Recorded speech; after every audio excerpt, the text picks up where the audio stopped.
Isla smelled something fishy, called it a gut instinct, or better yet, a wife's instinct. Ang sarap magluto ng misis mo, Forrest. Jackpot ka talaga sa kanya. Nakangiting puri ni River habang nasa hapagkainan sila isang tanghali. Thank you. Nakangiti ring sabi ni Forrest dito. Nagitian naman sila ni River. Nahuli ni Islang kumulimlim ang mukha ng asawa. Aba, sorry na lang to. Sa natuwa siya sa compliment ni River eh. Mabuti nga, pinuri siya ng binata. Samantalang si Forrest, lamon na lang ng lamon ang ginagawa. Ang dami niyang niluto para sa tanghalian, and it took her a long time to cook the food one by one. At hindi siya nagpatulong kay Mrs. Herona kahit ano pa ang pagpilit nito. Naiinis tuloy siya. Hindi yata impressed ang asawa niya sa mga niluluto niya. Ngunit nagulat siya pagkatapos silang makakain. Nagpresenta si Forrest na ito ang maghuhugas ng pinggan. Nakaupo lang siya sa harapan ng kitchen table habang pinapanood to sa ginagawa. Lumingon ito sa kanya. What? Nagtataka ngunit nakangiting sita nito. Nothing. Nakangiting ring sagot niya. Masama bang panoorin ko ang mister ko habang naghuhugas ng pinggan? Nangalumbaba siya sa mesa. Ibinalik nito ang atensyon sa lababo. Huwag mo ako masyadong titigan. Hindi ako makakonsentrate. Tinawanan na lang niya ito. Seryoso to nang maling magsalita. Would you want us to get a house helper? Ayoko mahirapan ka sa mga gawaing bahay dito. Forrest, sanay na sanay ako sa house chores. Tanggi niya. Tsaka hindi tayo pwedeng magkaroon ng ibang housemate. Baka mabuking pa ang sekreto natin. Pero wag ka lang masyado magpapagod, okay? Next time magluto ka ulit ng ganun karami. Let me help you. Na-touch naman siya ng kaunti sa naging concern nito. Okay. Nang gabing yon, nagkayayaan silang mag-night swimming. Nasa harapan sila ng bonfire, masayang nagkukwentuhan. Nakikinig lamang siya sa mga kwento ng kanyang kuya Alon tungkol sa mga kalokohan nito nung high school. Tabi silang magkaupo ni Mrs. Herona. Nasa harapan niya naman si Forrest. Malayang pinagmamasdan ni Isna ang asawa. The illumination of the fire between them was making his face more gorgeous and sensual. Napangiti siya nang humalakhak to ng malakas dahil sa kwento ng kanyang kapatid. Gosh, she was already so fond of him. She found it so cute and boyish the way he slants his eyes and wrinkled his nose.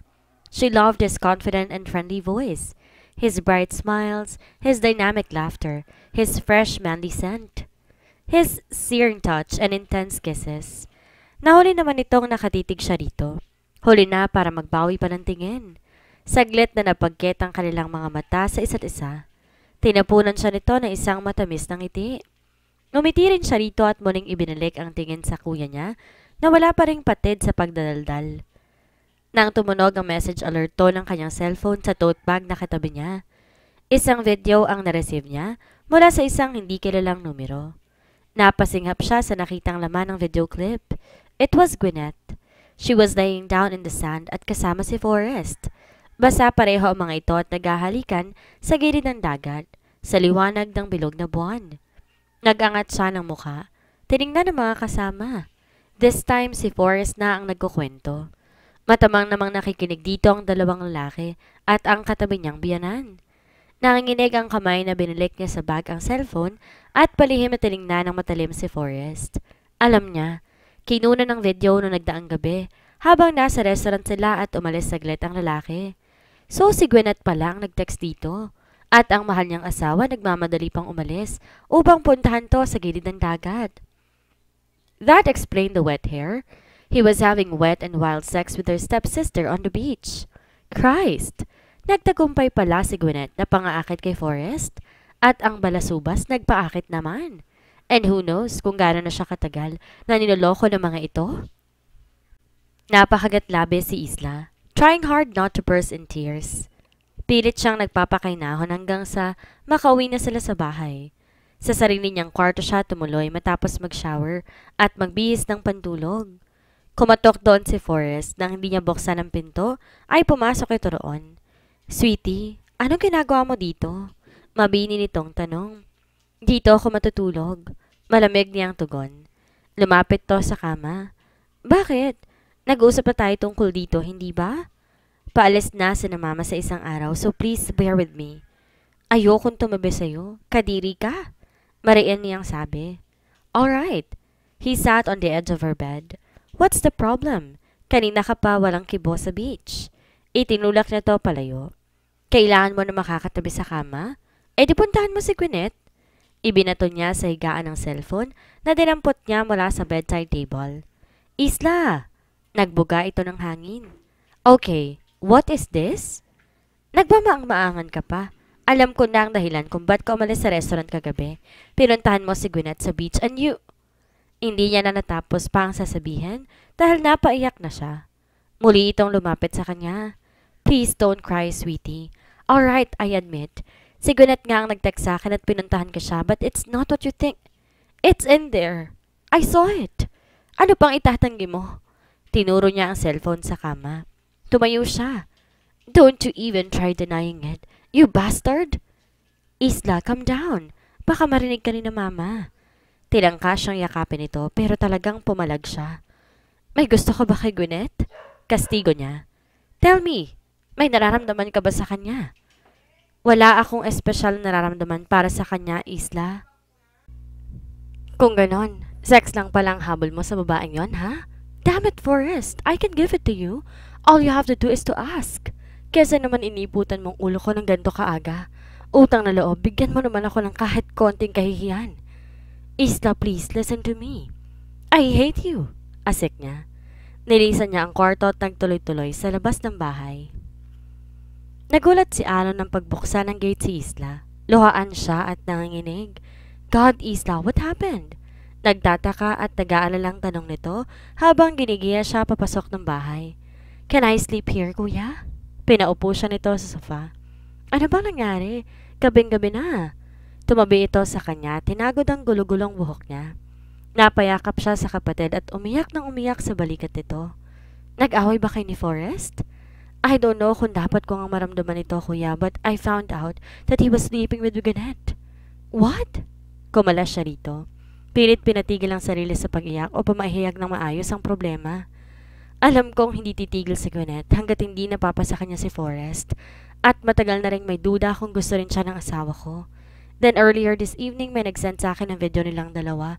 Naghahalikan sa beach. It was last night when Forrest left us in the restaurant. Noong nasa Amerika si Isla, wala siyang shock absorber. Mag-isa niyang hinaharap ang mga problema, but now pakiramdam niya sa sabog ang kanyang dibdib kung hindi niya mailalabas lahat ng hinanakit. I know it's crazy. Alam ko wala akong karapatang magalit dahil sa papel lang naman kami mag-asawa pero muli siyang napaiyak. Isla, I don't know what to think about this. Wala rin akong karapatang panghimasukan ng personal na buhay ni Forrest. Kahit pa sabing magkaibigan nga kami pero dapat naman sana binigyan ka niya ng kahihiyan. Paano kung ginalat ni Gwyneth ang video na yun? Ngunit alam niyang hindi ang kahihiyan o ang reputasyon niyang masisira kung bakit masama ang loob niya ngayon. It was definitely beyond that. Nang makarinig sila ng tunog ng doorbell, malakas ang kutob niya na si Forrest yun. Huwag mo siyang pagbubuksan, aniya sa kapatid. Kailangan niyo mag-usap, giit nito. There's nothing to talk about.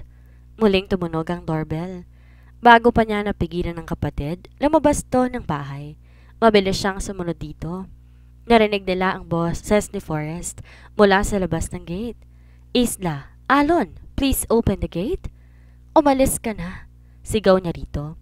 May 7 metro ang layo sa gate, pinagduduro niya ito. I don't want to see you anymore. Magpapaliwanag ako. Ayoko makinig sa anumang kasinungalingan mo.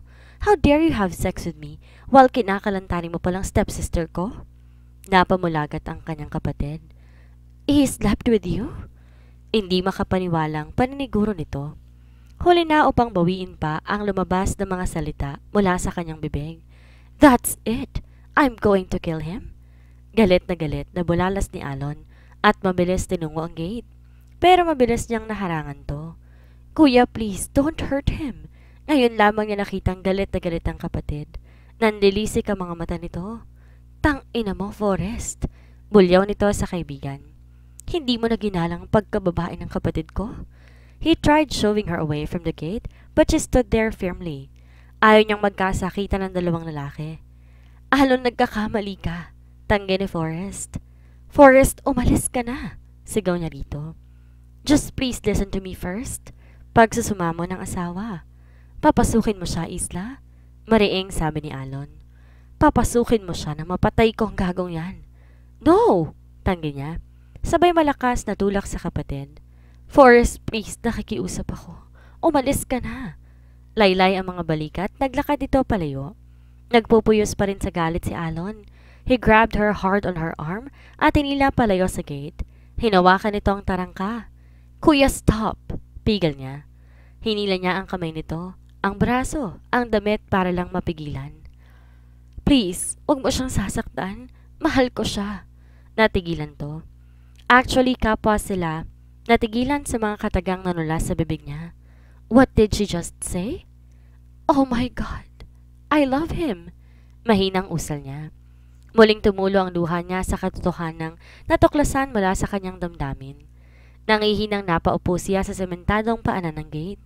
Naimasmasa naman si Alon. He gathered her in his arms and tried comforting her. I'm sorry.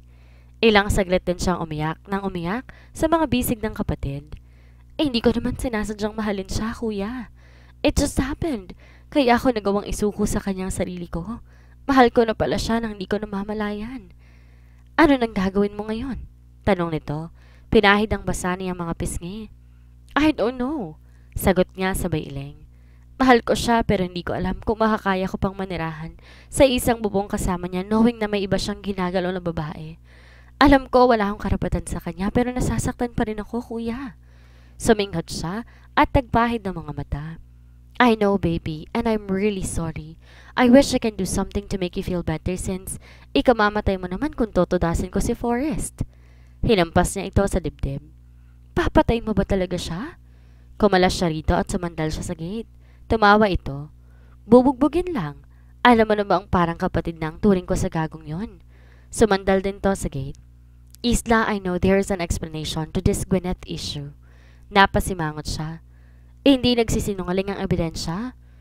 Ano ba talagang nasa video? Naghahalikan nga sila. Tapos, putol yung video. Alam naman na natin ang kasunod sa eksenang galon, diba? Isla, maaaring dinaya lamang ang video na yon. Napakamot sa batok si Alon. Kailangan ko na naman yatang takutin ang babaeng yun para mapaamin. Kinabukasan, hindi pa sumisikat ang araw, nagpa siya nang bumangon muli sa kama si Isla. Hindi siya nakatulog na nakaraang gabi. Magdamag na pabiling-biling siya sa higaan, magulo ang isip. Kumuha siya ng mga barya sa isang cookie jar sa kusina at lumabas ng bahay para bumili ng hot pandesal sa kalapit na panaderya. Pabalik siya na mamataan niyang nasa harapan ng gate si Forrest. Nakapamulsa ang dalawa nitong kamay. Gulong buhok katulad niya ay nakasuot pa rin ng pajamas. Nagdadalawang isip siya kung lalapitan ba ito o hihintaying umalis bago siya bumalik sa bahay. But it seemed like he felt her presence from a distance. Unti-unti itong lumingon sa kanya. Nangangalumata ang lalaki, halatang di rin nakatulog kagaya niya. Ilang saglit ding parang nakikiramdam sila sa isa't isa bago itong umiti ng matipid sa kanya, sabay taas ng isang kamay at bahagyang kumaway. Tungo ang ulo, lumapit siya. Tumigil 1 metro mula rito. Isla, please, sweetie. Nakikiusap ako, makinig ka sana sa mga paliwanag ko. Pagsusumamo nito, wala kang dapat ipaliwanag, Forrest. Nakalimutan kong mag-asawa lang pala tayo sa papel and I have no right para mangialam kung sinong babae ang gusto mong maikama. I did not sleep with Gwyneth if that's what you're thinking. Noong isang gabi, nag-text nga siya sa akin na puntahan ko raw siya sa beach dahil gulong-gulong isip niya and she wanted to kill herself. When I got there, I saw her in the water, drowning. Or so I thought. So I rescued her, brought her to the shore at binigyan ko siya ng mouth-to-mouth resuscitation. Then she started kissing me and pulling me down. I did not kiss her back. I was so mad na nasaktan ko pa yata siya sa lakas ng pagkakatula ko sa kanya. He combed his hair with his long fingers. I didn't know she had a hidden video cam somewhere in the sand. That bitch tricked me. No wonder, putol ang video. Di siya makapagsalita. Di alam ang sasabihin. Napatingin lang siya sa mukha nito. Please believe me, sweetie. Malaki ang respeto ko sa kasal natin at sa'yo bilang asawa ko. And I don't have any slightest desire to sleep with any other woman but you. Humakbang to palapit sa kanya. Masuyo nitong hinawakan ng isang kamay niya. It is you that I want to make love with. Only you. Forrest, dahil iniibig kita, Isla. Namilog ang mga mata niya sa narinig. I have never been so happy in my life until I married you. I treasure each day we've shared together. I always love the dishes you cooked. By the way, I'm sorry kung hindi ko yung napupuri. Hindi ko lang kasi gustong masanay doon dahil alam ko naman, di magtatagal ang kasal natin. Ayokong hahanap-hanapan kita kapag nagkahiwalay na tayo. But still, I will miss you like hell because I've already fallen in love with you and I did not even know it. Bumalatay ang lungkot sa mga mata nito. I want to stay married with you forever, Isla. Pero kung gusto mo nang kumalas sa kasunduan natin, I won't stop you. It's your choice. We can file for an annulment sa lalong madaling panahon. Parang may dumagan sa dibdib niya. You love me but you're willing to let me go? If that's what will make you happy, then yes. Balikan mo ang iniwan mong buhay sa States. Magsimula kang muli. Kontento na akong malaman na namumuhay ka ng masaya kahit wala ka sa piling ko. Inampas niya ang dibdib ng lalaki, ang hawak na supot na naglalaman ng hot pandesal. Nahulog yon sa lupa. How dare you say that to me? Bakit? Alam mo ba ako na magpapasaya sa akin? Alam mo ba kung saan ko gustong tumira? You did not even bother to ask. You insensitive jerk? Lito ang mga mata ni Forrest. Ngunit may nabanaag din siyang slight glimmer of hope sa mga iyon. It is you, Forrest. Ikaw ang nagpapasaya sa akin at dito ko gustong tumira. Malapit sa dagat, sa bahay mo kasama mo habang buhay. Ano sa palagay mo ang dahilan kung ba't ko nagawang isuko sa iyong sarili ko? It was not just passion or lust. It was love. Isla, you mean to say... Oo, iniibig din kita. Pag-amin niya. Hindi ko alam kung bakit or kung paano, basta ang alam ko, parang di ko na kayang mabuhay nang wala ka. Parang... Just the thought of losing you makes it so hard for me to breathe. Sapat na ang narinig nito upang yakapin siya. Halika na mariin sa labi. She threw her hands around his neck and kissed him back so lovingly. Umangat ang paa niya sa lupa at naramdaman niya. Iniikot siya ng ilang beses ni Forrest habang magkahinang ang mga labi. Kapwa tigib sa kaligayahan na maghiwalay. Unang kita ko pa lang sa'yo noon. Dito sa mismong kinatatayuan natin. Nagka-crush na ako sa'yo. Pag-amin pa ni Isla. She giggled as the memory flashed in her mind. Kaso, panira kasi yung pagkabalasubas mo. Nagka-crush din ako sa'yo nung nagbalik ka na galing States. Pagtatapat din ito. Dahil maganda na ako. Kunwari pagtataray pa niya. Dahil dalaga ka na.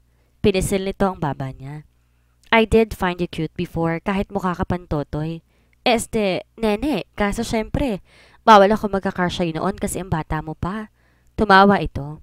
At Ale, kayo po yata dyan ang tumatawag ng pangit sa akin. Pang-asar ko lang naman yun eh. Ang pogi mo yata. Ngiting-ngiting sabi niya. Muli siyang hinapit ng asawa sa kanyang bewang. So, will you still be my wife? Buong-buo siyang sumagot. Forever. I love you. At hilalikan siya nito ng mas malalim, mas mapusok. Kinastigo ni Alon si Gwinnett at nagawa nitong kunin ang orihinal na copy ng video. Di naman yon na ikalat ng babae. Nagsama pa ng pulis ang lalaki para lang takutin ang stepsister nito. For the last time, pinagbantaan nito si Gwinnett na ipapahuli na talaga ito sa pulis kung manggugulo pa kina Forrest at Isla. Makaraan ng ilang linggo, bumalik sa US ang dalaga para manirahan sa New Orleans kasama ng ama nito. Nabawi naman ng ama ni na Isla at Alon ang Lexus IS convertible mula kay Gwinnett. Pinadala nito yon sa Pilipinas kahit pa gumastos to ng malaki sa customs para lang muling mapa sa kamay yon ng anak na babae. Naghahanap pa rin ng buyer si Roxanne para sa kawali. Diborsyada ulit ito sa pangalawang pagkakataon. Naidaos ang church wedding ni na Forrest at Isla. Umuwi galing US si Mr. Astoria upang ihatid sa altar ang anak.